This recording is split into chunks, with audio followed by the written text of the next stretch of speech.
Hi, this is JC again. I put my cowboy hat on for this one. I can't look exactly the same, and I'm gonna wear my glasses this time too. So I won't be accused of being monotonous. Yeah, how's that? Cowboy who sees a little bit better than he did before. Okay, anyhow, to get down to business, this is chapter 7 of my book that I entitled Todd, and I hope you've begun reading it or listening to it. I put the written versions on Facebook, most of them, and the others I have going into this YouTube as videos. And I'll put a link up there on Facebook and a couple of other places for anybody who might be interested. So far, it's sort of a weird story. I think so far it's been uh, kind of interesting. A couple of people have told me that it's very interesting. Anyhow, to make a long story short, it's a weird, a weird story about a weird kid and a weird family. So, with that having been said, we'll go on now. And this is JC with chapter 7 of Todd. What was going to happen now? Todd lay his father's body back gently, as if afraid he might jostle him too much. Then he looked at him one more time, then arose and left the room. He walked to where his mom was sitting, waiting for him to come back. She looked up at him as he approached her and shook her head slightly. Just a little shake, as if she already knew it was all over. Her husband was gone. Todd sat by her side and put his arm around her shoulders. "He's gone, Mom," he said. She just looked straight ahead. Her shoulders shrugged a bit, and she shook her head again and said, "What am I going to do now?" Big tears started down her cheeks, and she felt a catch in her throat. A sob came up from her stomach, and she began to weep softly. Now her head dropped, and she leaned against her son, Todd, and cried. He held her to him gently, patting her shoulder and telling her, "It'll be all right." He knew it wouldn't, though. Not for a long time, if ever. They were there together for some time, Betsy crying and Todd holding her, trying to reassure her. Soon she composed herself and was ready to go home. Todd told his mom to take a cab home and he would arrange for his dad's body to be taken care of. His mom and dad years ago had arranged for cremation when they died, so all Todd had to do was call the mortuary, and as soon as the death certificate was issued, someone from there would take the body to be cremated. There wouldn't be a viewing because of the condition of Mr. Daniel's face due to the gunshot. Todd wondered if even a memorial would be appropriate, considering how his dad had died and all. Mrs. Daniels asked the nurse if there was any reason she couldn't leave now. The nurse pored over some papers which she had typed, and after a brief explanation as to what each item was, had Mrs. Daniels sign several places. After finishing this, Todd's mom called a taxi and went home. She didn't look at her husband's dead body. She said she didn't want to see him dead. She would rather remember him alive. The house was quiet, completely quiet. She never noticed it so quiet before. She went to the kitchen and started a pot of Folger's coffee perking. She sat and stared at the kitchen tabletop for the 12 minutes it took for the coffee to perk.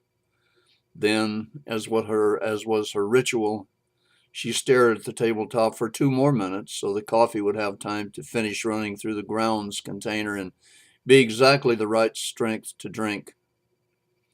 Then she set 2 cups and saucers on a tray and filled each cup with coffee and added sweetener and creamer to each, just as she had always had. And then, as had been her ritual for years, she carried the tray with the cups of coffee to the living room and sat it on the coffee table. Then she sat and slowly sipped her coffee. And Betsy said, "Goodbye, Bobby. I love you, and I'm going to miss you so much." She would never perform her coffee ritual again. Back at the hospital, Todd called the mortuary and explained to them what had happened. The man who answered the phone expressed his deepest sympathy and shock at what had happened. He knew Mr. Daniels very well, had even been a customer of the hardware store from time to time. Then he assured Todd that he would take care of everything now and would call him tomorrow about anything they might need. Todd thanked him and hung up the phone. Todd gathered up his dad's personal belongings, his keys, his billfold, and such, and left the hospital. He started the car and drove slowly home. His mom was still sitting on the sofa sipping her coffee. It was cold now, but she seemed not to mind. Todd noticed the second cup of coffee on the coffee table, and he understood why it was there. He walked over to where his mom sat, and he sat down beside her. She looked up at him and smiled, nodding her head toward the coffee table and the other cup and the tray. She said, "It just ain't the same now." Todd stood up and spoke to his mother. "Come with me. I want you to go somewhere with me, just for a little while." Mrs. Daniel looked a question at him, but she didn't ask it. She stood and allowed Todd to place her sweater around her shoulders and lead her to the car. She got on the passenger side, and Todd started driving. He drove to the place in the park where he always went to walk. He took his mom's hand, and they began to walk, Todd leading the way. After a few moments, they came to the concrete bench where Todd had sat earlier that day. Todd sat first and motioned his mom to sit beside him. She grinned a small grin and sat down. Todd looked around the park. "It's beautiful here," he said, "and quiet.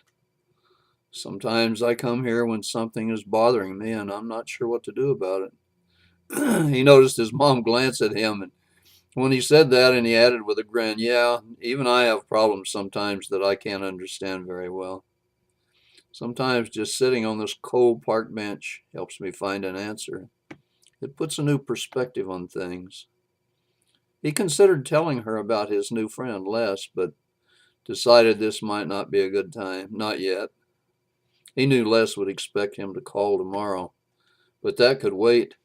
For now, he and his mom would just think about things and try to make some sense out of what happened. After about 15 minutes, Todd's mom looked at him and said, "Thank you for this, son. It helped some. It's time to go home now." And Todd and his mom went back home. It was late in the day now, and Mrs. Daniels said she was tired and would like to take a nap.